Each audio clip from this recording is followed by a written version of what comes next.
All right, welcome back to Level the Playing Field, where we talk about sports medicine, orthopedic medicine, and medicine at large, giving y'all the best knowledge you can be informed in every situation that you may be in. A lot of questions come up about how does medical school go, how does one become a doctor, and what that pathway is. I'm going to give you a quick little primer about that. So stay tuned, like and subscribe. Let's keep rolling.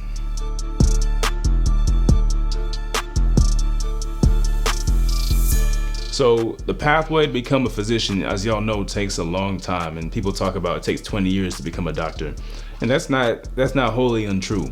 But I want to break down all the different steps that it takes from high school to get into somewhere like me or another physician profession. All right. So you finish high school, all right, and then there's college. 4 years of college in general, and the idea is in college you want to be studying things that are going to prepare you for medical school. So a lot of schools or colleges will have kind of a pre-medical track, a pre-med track for short. In that pre-med track, you're going to be studying a lot of sciences. That's math, calculus, physics, biology, chemistry, organic chemistry. And then, I think it's important to be well-rounded as well. So a lot of places will require you to have taken some aspect of psychology, sociology, or some other things to make you a more well-rounded person. So a lot of people think, well, if you're going to go to medical school, you have to major in a certain major. Like you have to be a biology major, you have to be a chemistry major. And none of that is really true. Matter of fact, you can major in anything you want. So there are art majors who go on to medical school. But the way that they, get there is that they take all those prerequisites for medical school, all those science classes, and they just straight beast them, right? They get the highest grades they can. And then they also take the classes related to their specialty. Or their major rather, right? So there are art majors, there's English majors, there's psychology majors. Anybody can become, go on to medical school if they've hit the prerequisites required to go to medical school. And like we said, that's a lot of science and a lot of math. And that changes from time to time, and it changes based on school. So anyone who's interested in that really needs to make sure they sit down with their advisors and really understand what's ahead of them. And it's important to start thinking about that from the very beginning, if that's even on your mind. Because what you don't want to do is get, 3 years into school and then realize, well, I should have been done X, Y, Z, and I wasn't doing it. So that pre-med track is important to understand what all the prerequisites are. There is an entry exam for getting into medical school. It's called the MCAT, M-C-A-T. That MCAT is, it's a really hard test. It's a tough one, and it takes a lot of studying. I mean, ideally, in most cases, if one plans to go straight to medical school after college, they would be studying up until year 3 of college and usually take that test in year 3 so they can apply for medical school in the 4th year. So the application process for medical school is pretty complicated. It's a lot to it. You have your MCAT, your test that you take. You have all your grades from school. You get letters of recommendation, but then you also go around and interview at different places. And a lot of people will interview at 20 plus schools just to increase the odds that they get in, get to any school or a school of their choice. And so you'll see, kind of pre-medical students flying around the country, going to different schools, performing their interviews. And a medical school interview, it can be grueling. And the idea is we really want to make sure on the side of the school that we're taking in applicants who are really prepared to go through the process of medical school. It's not for the lighthearted.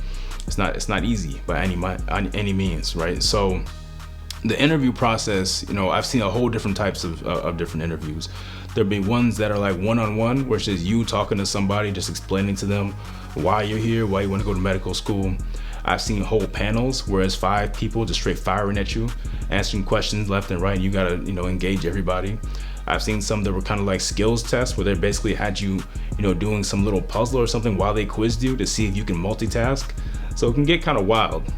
But the whole idea is to make sure that the applicants who are getting into medical school are those who, first of all, can handle what it takes to become a physician, people who have a care for people and show compassion, right? And understand that as a physician, you are responsible for somebody else's well-being and have demonstrated that not only in their words, but in their actions, right? So, it's easy to talk about, how much you care about people and what you've done for people in an interview, but we want to see that you have shown a track record of that. And that can be community service, that can be, volunteering in a medical clinic, that can be what have you. People have different ways they go about that.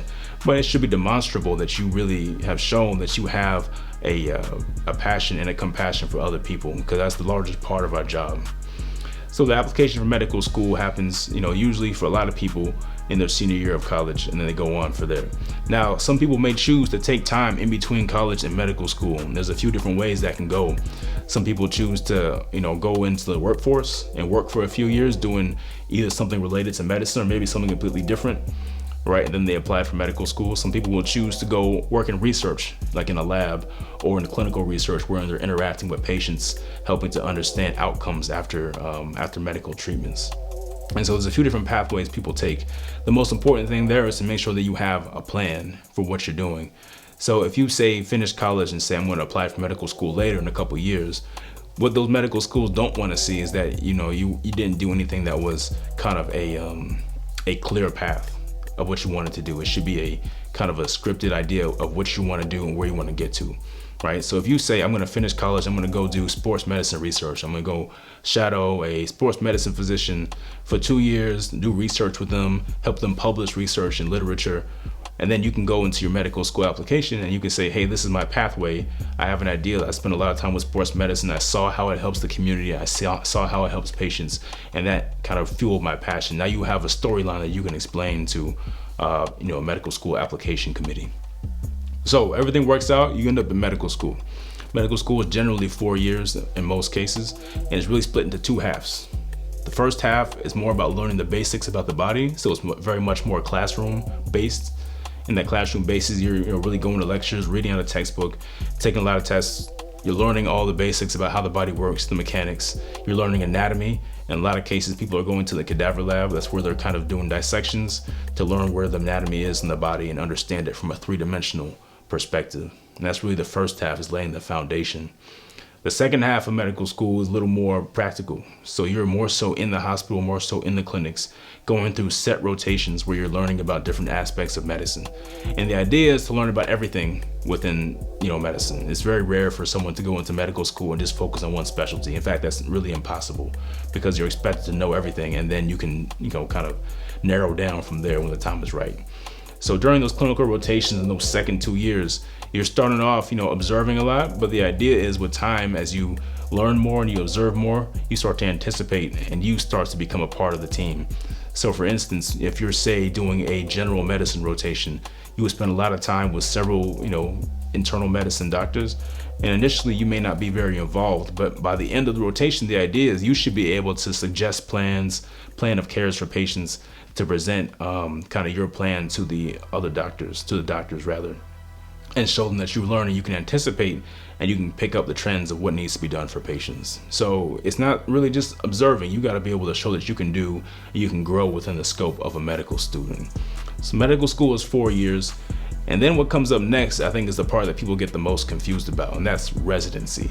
So residency is like what you see, like Grey's Anatomy and stuff like that, right? So you have these kind of junior doctors running around. So they are doctors, but they're not fully fledged doctors. They can't do things completely on their own. They have to be supervised. And that's what a resident is, a resident physician. And that's done in residency. So what a lot of people don't understand is that a residency and medical school are two separate processes. They're completely different things. Medical school ends, and at the end of medical school, you apply for residency. Just like you applied for medical school, just like you applied for a job, right? So what kind of specialty you do has pretty much everything to do with what you do your residency in. And that's where that differentiation happens. So for instance, for me, I finished medical school, applied into orthopedic surgery, and went forward from there. People can apply to urology, they can apply to neurosurgery, they can apply to family medicine. Any specialty you think of has a residency. What residency you do has a lot to do with your passion and what you felt compelled to do, but there's also some caveats, right? Because a lot of these specialties are competitive, and there's limited spots within the country for any given specialty. So for you to go to a residency that's highly competitive and highly sought after, orthopedic surgery is one example, neurosurgery is another example, you have to have top scores coming out of medical school. And that kind of determines what you can and can't do. So it's not that anybody can just go do any specialty they want to, right? If your scores aren't high enough or aren't within the averages for the people applying to that residency, then you're not gonna make it. Okay, so there's a lot of different factors that go into the residency. The application process to residency is kind of wild. We call it the match, but it feels kind of like the draft, to be honest with you. So what happens is, just like you went around the country and interviewed at different medical schools coming out of college, you're doing the same thing. You go to different residencies interviewing, and the same sort of things happens. You're gonna get grilled based on your knowledge base, based on your passion, based on, are you right for this specialty? What happens next is that you as the individual create a rank list, a list that you put into an algorithm of the programs that you like, that you wanna be at. You rank them 1 through 10, whatever, right? You rank those programs. Those programs rank the students that they liked. They put a list and it goes into an algorithm. This algorithm then runs and matches people up based on the rank list that they made, a computer algorithm. And then on a given day, it's called match day, usually in March, end of March, every applicant gets a letter that basically says this is where you're going for residency. And this is especially you're doing for residency. So that match process, people don't understand, it's a stressful process because effectively you're putting your future in the hands of this computer, this algorithm, and you're hoping that things match up the way you want it to. So it's entirely possible that that match runs and you end up at a program that would say number 10 on your list, right? And it's entirely possible that that match runs and you end up in a specialty that you weren't even really feeling. So some people will kind of apply to different specialties at once and say, I really like orthopedics, but I also want to keep, internal medicine in mind, right? So I match orthopedics on top and I put, maybe internal medicine down below. If the algorithm finds that orthopedics doesn't work out for you, but you put internal medicine down below, it might match you to internal medicine, and then that's your residency. That's where you're going. So the residency process is different. Once you're in residency is not really school, but kind of. You're getting paid while you're in residency. You're a doctor, you're a physician. You're a certified physician, but you aren't fully certified in your field. So you're not really doing things on your own, you're doing things with supervision. And as you go along residency, effectively the guardrails are taken down bit by bit. So people are supervising you less and less. And the idea is by the end, you should be able to do whatever your specialty is. Like for me in orthopedic surgery, I started off as an intern in the beginning, basically just watching, right? And basically understanding how to take care of patients. By the time I was in my 5th year, which is the last year for orthopedic residency, I was doing surgery wherein my supervising physician, we call it an attending. My supervising attending physician was basically watching from the back, but making sure I didn't have any questions, but I was basically doing it myself. And that's how the specialties go. And the length of a residency varies by specialty. Orthopedic surgery is typically 5 years. There are some, for instance, family medicine residencies that are 3 years. There's some neurosurgery residencies that are 7 years. So it really varies by specialty. Residency is what you hear about in the Grey's Anatomy, like I said. That's when people talk about the sleepless nights and the 24-hour shifts and all that stuff. They're talking about residency. Now, increasingly, we're making an effort to make residency less onerous because the question comes up, is it really helpful to you in your education and learning to be beat down for 5-6 years? No, some things about things have to be hard. There has to be a struggle, but if we do it to a point where people are unsafe and they're falling asleep driving home and that kind of thing, that's not really worth it. So residency is tough, but we're trying to make it so it's a little more palatable while still keeping the quality of the training and the education. Once you finish residency, things can go a few different ways. Technically, you can go off and do your specialty now. You can go into practice. And how you choose your job is something we probably talk about in a different video. But you can go off and do your thing independently. But a lot of times people are doing fellowships, which is an additional time period of training to even specialize further on top of what they've already done. Like for me, so I did a residency in orthopedics, but I'm into sports medicine. So I did an additional fellowship, 1 year of training in sports medicine specifically within orthopedics. So while in orthopedic surgery, I learned all aspects of orthopedic surgery, but performing sports medicine is something I was passionate about. So taking that extra year to learn more about how to perform the highest level of sports medicine surgery was my fellowship. A fellowship can be 1 year like mine was, it can be 3 years in some situations. So as you can see, there's a complicated process getting through all the way from end of high school to being a full-fledged doctor. And that's taking you from college, of course, to medical school, to residency, and for some people, a fellowship. So when people say it takes 20 plus years or something like that to become a doctor, there's a modicum of truth to that. There's a modicum of truth to it, but the process is different at every pathway, and it's different for everybody. So I hope that helps to clarify some things about medical school. Leave some comments below about what you might have questions about when it pertains to getting into medical school, becoming a physician, and what the pathway looks like.